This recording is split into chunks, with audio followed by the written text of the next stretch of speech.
Olá! Hoje a gente vai mergulhar a fundo num dos livros mais fascinantes e, vamos ser sinceros, controversos das últimas décadas: As 48 Leis do Poder, de Robert Greene.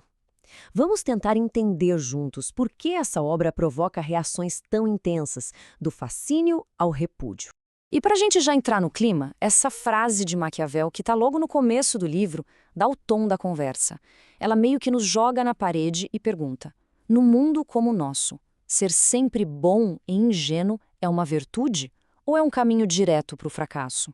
Pois é. A nossa análise vai seguir essa rota aqui. Primeiro, a gente vai entender a visão de mundo do livro. Depois, como se preparar internamente para esse jogo. Aí, vamos ver umas táticas na prática, como usar a força dos outros e, no final, uma reflexão sobre o perigo desse conhecimento todo. Vamos começar pela base de tudo. Para entender o poder, segundo Robert Greene, a gente precisa primeiro aceitar o tipo de palco em que estamos atuando. E ele não é nada bonito. E aqui está o primeiro soco no estômago do livro. A gente vive numa sociedade que se diz civilizada, justa, correta, né? Mas, para Greene, por baixo dessa fachada, o que rola é um jogo de poder constante, muito parecido com as antigas cortes reais. Um lugar cheio de intriga, aparências e regras que ninguém fala em voz alta.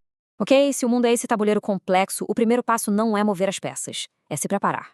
O livro defende que o verdadeiro poder começa de dentro para fora, com o controle absoluto sobre si mesmo.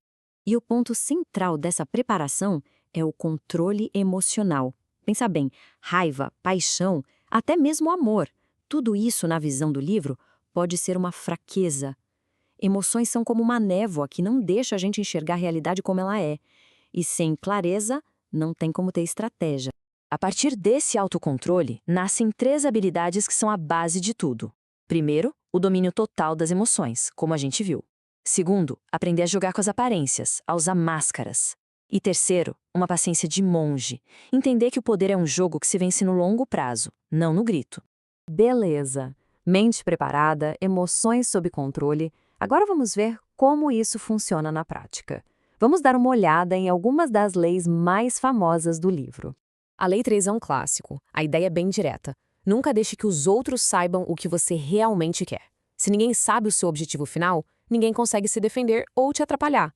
É como jogar xadrez sem mostrar para o seu oponente qual peça você vai mexer. E olha que interessante como a lei funciona. Não se trata de ficar calado, mas de criar distrações. Jogar uma isca falsa, parecer super sincero falando de algo que não tem nada a ver, ou simplesmente parecer uma pessoa comum, inofensiva, tudo isso serve para criar uma verdadeira cortina de fumaça. Essa aqui, a Lei 6, talvez seja uma das que mais causam desconforto. A lógica é brutal. Ser odiado ou atacado é ruim, mas ser ignorado é fatal. Porque quem é ignorado simplesmente não existe no jogo do poder. E as táticas para isso são bem diretas, né? Crie polêmica, se associe a escândalos, seja uma figura misteriosa. Para o livro, não importa se a atenção é boa ou ruim. Atenção é atenção. É o que mantém alguém relevante. Agora o foco da estratégia muda um pouco.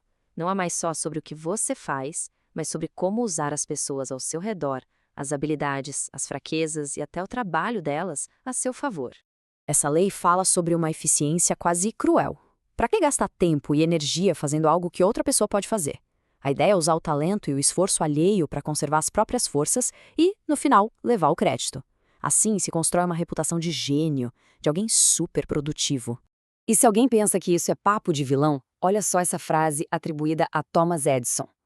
O livro argumenta que a história está cheia de gênios que, na verdade, eram mestres em capitalizar em cima do trabalho de assistentes e equipes inteiras. Agora, essa Lei 2 vira de cabeça para baixo tudo o que a gente aprendeu. Ela basicamente diz que misturar amizade e poder é uma péssima ideia. Amigos, segundo o livro, são muito mais propensos à inveja e podem se tornar traidores perigosíssimos. A comparação aqui é bem fria. Amigos podem sentir inveja do seu sucesso, esconder o que pensam e até sentir uma certa ingratidão. Já um antigo inimigo que você contrata, ele não tem essa bagagem emocional. Ele tem algo a provar e por isso pode acabar sendo muito mais leal e eficiente. É uma lógica bem pragmática. Bom, chegamos na parte final. Depois de ver tudo isso, fica a pergunta: o que fazer com esse tipo de conhecimento? Esse livro é um manual para manipuladores ou é uma ferramenta de defesa para a gente não ser passado para trás?